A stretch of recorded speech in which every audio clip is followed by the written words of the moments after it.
I've always wondered about, after, you drop Ballin', Jay-Z comes out with Brooklyn and he raps over the Ballin' record. And, I did a little bit of research, but I didn't quite understand, where all that came from.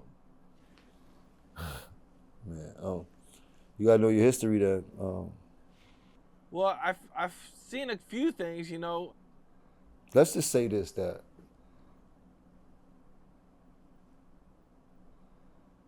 when Jay did the remix, it was like it was the biggest alley-oop he could do for me. I understood a lot about music, and at that time, people were looking at the wrong way, and I was looking at the right way. When he did Brooklyn, so many people called my phone the day and night, the same night. I said, let's go to the studio.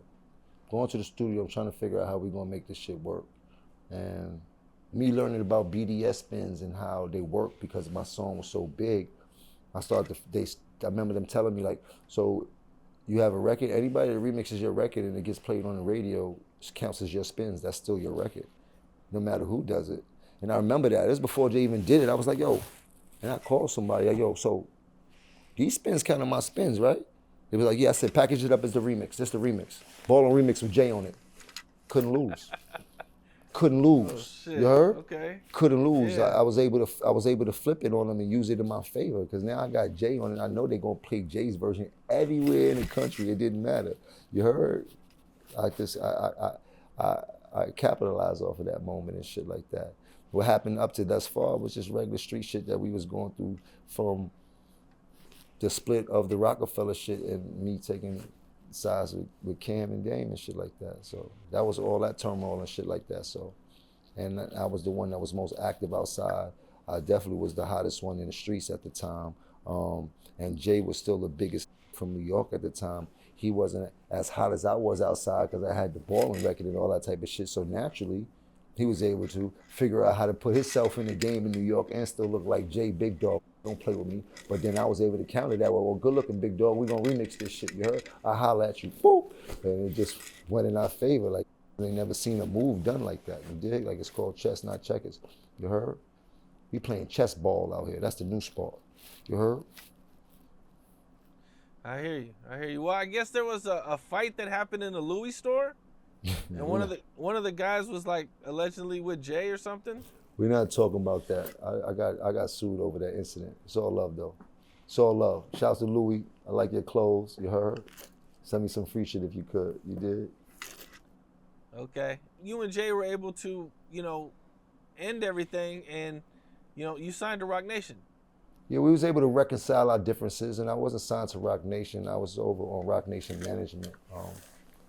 I call it a treaty deal. It's like some mob shit. There's a lot going on, and Jay on the way out of his hell of a career was doing things the bosses do and shit like that. You know what I mean? And I was able to have a sit down with him through mutual people. I've known these people for so long.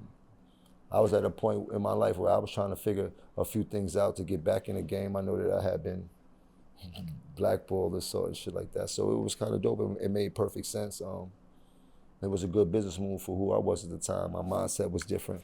I wasn't the same ignorant person that I was coming up. It's been a couple of years. I took a hiatus, was down in Miami, all type of shit that happened and shit like that. So that was like a blessing in disguise to me because I knew this would open up a lot of doors that have been closed because of I built, you know what I mean, that bridge between. So I was happy that I was able to reconcile our differences. Plus, our differences wasn't never about me anyway.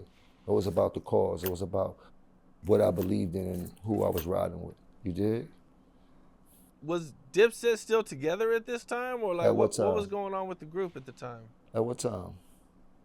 When you When signed with Jay? I mean, I guess we was always remain cordial in different ways and shit like that. Remember after that, Cam came out on stage with Jay at the live performance that Jay had and shit like that. So, you know what I mean? Like, it just wasn't me that did no smart moves for career sakes. It was other people too.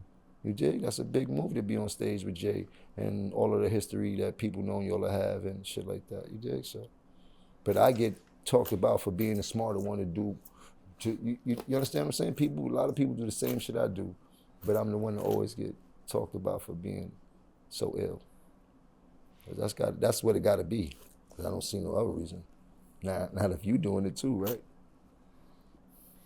I hear you. Yeah, because I think the first time well, at least for me, you know what I'm saying, being way over here, there was a video, I forget the name of it, but Cameron had like a lookalike that, you know what I'm saying, everybody said looked like Jay-Z in the video. I don't know, Leave me that out of was that. like, I ain't got nothing to do with that. You heard? I have nothing to do with that. what's up? This is Cam Capone. We got more content like this coming soon, so hit that like button, subscribe, and stay locked in to Cam Capone News.